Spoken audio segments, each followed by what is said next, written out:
नमस्कार दोस्तों, आप देख रहे हैं सिनेमा हॉल और मैं अजय ब्रह्मात्मज। आज एके वर्सेस एके का रिव्यू। यह विक्रमादित्य मोटवानी की फिल्म है जो नेटफ्लिक्स पर स्ट्रीम हो रही है और यह बिल्कुल अनोखी विचित्र फिल्म है। ऐसी फिल्म हिंदी में आपने नहीं देखी होगी, अभी तक तो बिल्कुल नहीं देखी होगी। इस जॉनर को मेटा फिल्म कहते हैं। यह फिल्म विदिन फिल्म है और दर्शकों को बार बार एहसास दिलाया जाता है कि वे एक फ़िल्म देख रहे हैं।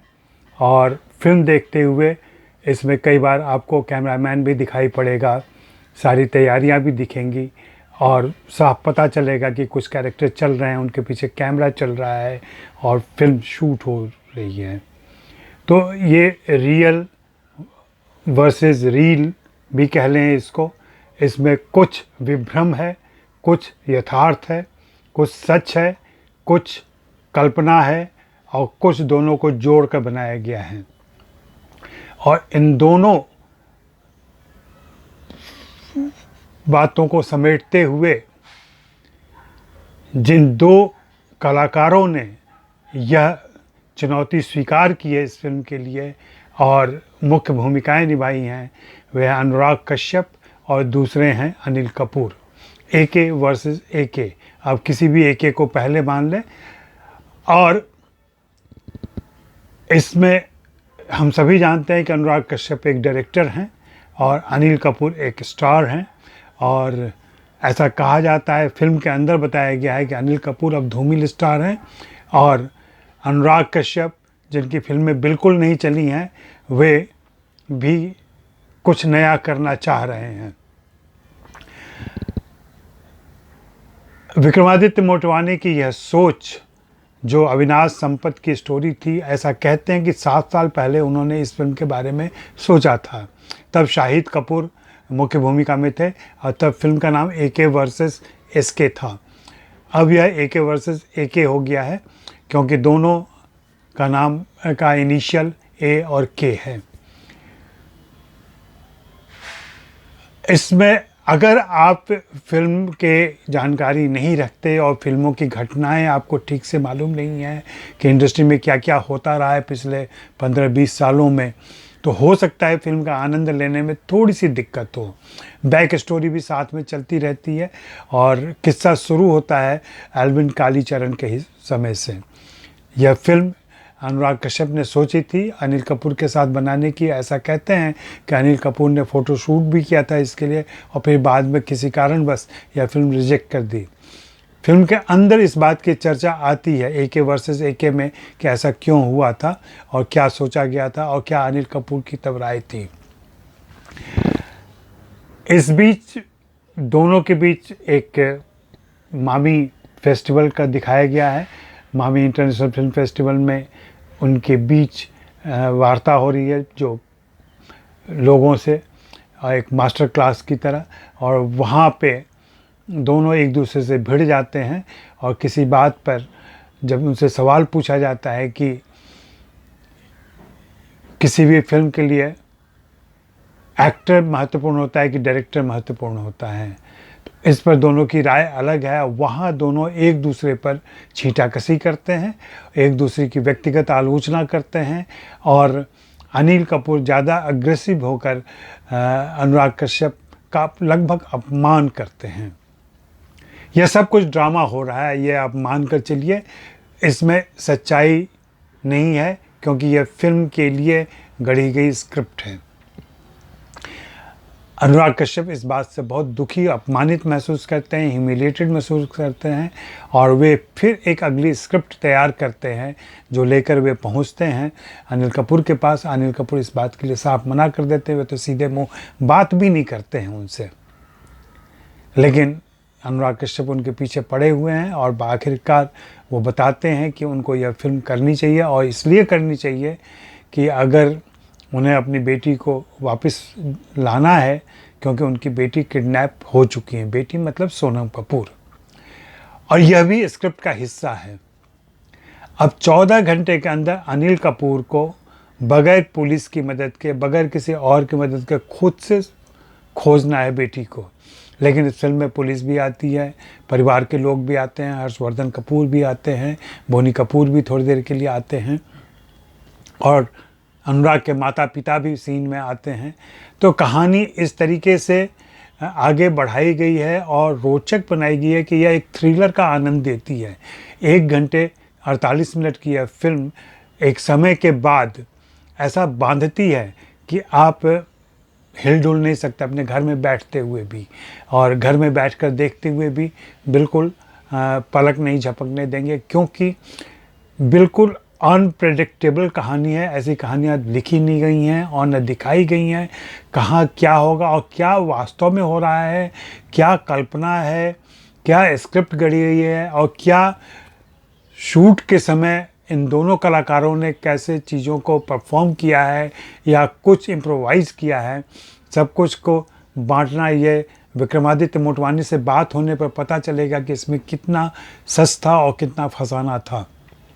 लेकिन यह फिल्म अपने ढंग की अनोखी फिल्म है, विचित्र फिल्म है, और ऐसी मेटा फिल्म हिंदी में तो बिल्कुल नहीं बनी है। कहते हैं विदेशों में ऐसी फिल्में बनी हैं जहां डायरेक्टर और एक्टर की कहानियां कही गई हैं। हिंदी में ऐसी फिल्म नहीं बनी है। फिल्म में रेफरेंसेस इतने ज़्यादा आते हैं, फिल्मों के श्याम बेनेगल आते हैं और भी चीज़ें आती हैं, अनिल कपूर के फिल्मों के नाम आते हैं और जैकी श्रॉफ आते हैं और भी रेफरेंसेस आते हैं।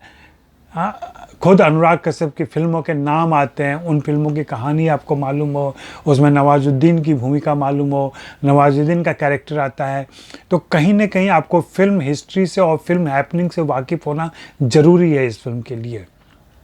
अगर आप बिल्कुल अनजान हैं इससे, तो शायद इस फिल्म का आनंद लेने में थोड़ा सा मुश्किल हो सकती है। थोड़ी मुश्किल इसलिए भी हो सकती है कि अगर आप नहीं जानते तो उसके पीछे जो उन संवादों के पीछे, उन रेफरेंसेस के पीछे जो निहितार्थ है, जो कटाक्ष है, जो एक लांछन है, वह आप नहीं समझ पाएंगे। और यह फिल्म कहीं ना कहीं जो पिछले दिनों डिबेट चल रहा है आउटसाइडर इनसाइडर का, उसको भी बगैर नाम लिए हुए टच करती है और उसका भी उल्लेख हो ही जाता है। फिल्म में अनिल कपूर ने जिस ढंग की चुनौतीपूर्ण भूमिका निभाई है और खुद का मजाक उड़ाना तो एक बात है, लेकिन पर्दे पर उसको 1-2 घंटे की फिल्म में तैयार होना, उसके लिए उस एहसास को ज़िंदा रखना और पूरी इंटेंसिटी के साथ पर्दे पर उसको निभाना सचमुच एक साहस और हिम्मत का भी काम है, और यह अनिल कपूर ने किया है। उन्होंने अपने किरदार को निभाया है और यह फिल्म देखते हुए एहसास होता है कि पता नहीं कहीं एक्टर पूरी ताज़िंदगी एक्टिंग ही तो नहीं करते रहते हैं। पर्दे पर तो हम देखते हैं उनको एक्टिंग करते हुए, क्या वे रियल लाइफ में भी एक्टर हो जाते हैं और वहाँ भी अभिनय कर रहे होते हैं। अनिल कपूर को इस फिल्म में और इस तरह की भूमिका में देखते हुए कई बार यह विभ्रम पैदा होता है। अनुराग कश्यप से एक्टिंग की बहुत ज़्यादा उम्मीद नहीं की जानी चाहिए थी और नहीं की जाएगी, क्योंकि बेसिकली वो डायरेक्टर हैं। हालांकि फिल्में वो कर रहे हैं, इधर कुछ एक एक्टिंग प्रयास भी किए हैं उन्होंने, लेकिन उनके किरदार में और उनके अभिनय में जो बेचारगी नज़र आती है, सचमुच उस किरदार की ज़रूरत थी और कहीं न कहीं यह अनुराग के स्वभाव में इन तमाम कामयाबी के बावजूद कभी कभी झलकती है। जिस तरीके से अनुराग ने स्ट्रगल किया है और जिस ऊंचाई पर पहुंचे हैं और जिस आयाम को छुआ है, उन्होंने अपना विस्तार किया है, वह सचमुच काबिल तारीफ़ है। और उनके लिए इस फिल्म को करना, अपनी भद पिटवाना फिल्म के अंदर, सचमुच सराहनीय कदम है उनका। और यह उनके अपने दोस्त विक्रमादित्य मोटवानी के लिए किया गया सहयोग है। शायद दोनों के बीच ऐसी समझदारी है जिसकी वजह से ऐसी फिल्म बन पाती है और एक नया एक्सपीरियंस दर्शकों को देती है। इस फिल्म से किसी बड़ी चीज़ की कल्पना न करें, ना उम्मीद रखें, ना किसी उद्देश्य के लिए यह बनाई गई फिल्म है। यह एक शुद्ध मनोरंजक फिल्म है और एक नए जॉनर को टटोलती है, उसमें प्रयास करती है और भविष्य में हो सकता है खुद विक्रमादित्य मोटवानी या और लोग इस तरीके के फिल्में लेकर के आएँ और कुछ नए एक्सपेरिमेंट करें। यह रियल वर्सेस रील और कहीं न कहीं ये बहुत ज़्यादा कह लें कि मेटा रियल चीज़ें हो जाती हैं इसमें, और कुछ चीज़ें ऐसा लगता है कि अस्वाभाविक हो रही हैं, लेकिन वही इस फिल्म की खूबी है। सोनम कपूर के लिए कुछ खास काम नहीं करना था।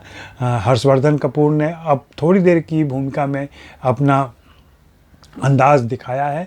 बोनी कपूर जस के तस जैसे वे रहते हैं वैसे उनको आना था पर्दे के पर, तो उनके लिए कोई ख़ास अलग से अतिरिक्त मेहनत की ज़रूरत नहीं थी। यह फिल्म ज़रूर देखी जानी चाहिए, और इस तरीके के एक्सपेरिमेंट को बढ़ावा देना चाहिए। मुझे लगता है कि विक्रमादित्य ने बहुत ही हिम्मत का काम किया है लॉकडाउन के इस पीरियड में, और इस तरीके की फिल्म लेकर आए हैं। एक नए जॉनर को उन्होंने तलाश किया है और एक्सप्लोर किया है। मैं इस फिल्म को 3.5 स्टार देना चाहूँगा, और आपका शुक्रिया अदा करता हूँ कि आप मेरा यह चैनल लगातार देख रहे हैं और इसको पसंद भी कर रहे हैं, लाइक भी कर रहे हैं, शेयर कर रहे हैं। और जो लोग पहली बार मुझे देख रहे हों वो प्लीज़ सब्सक्राइब कर लें, लाइक करें, शेयर करें और घंटी बजा दें। जी हाँ, धन्यवाद।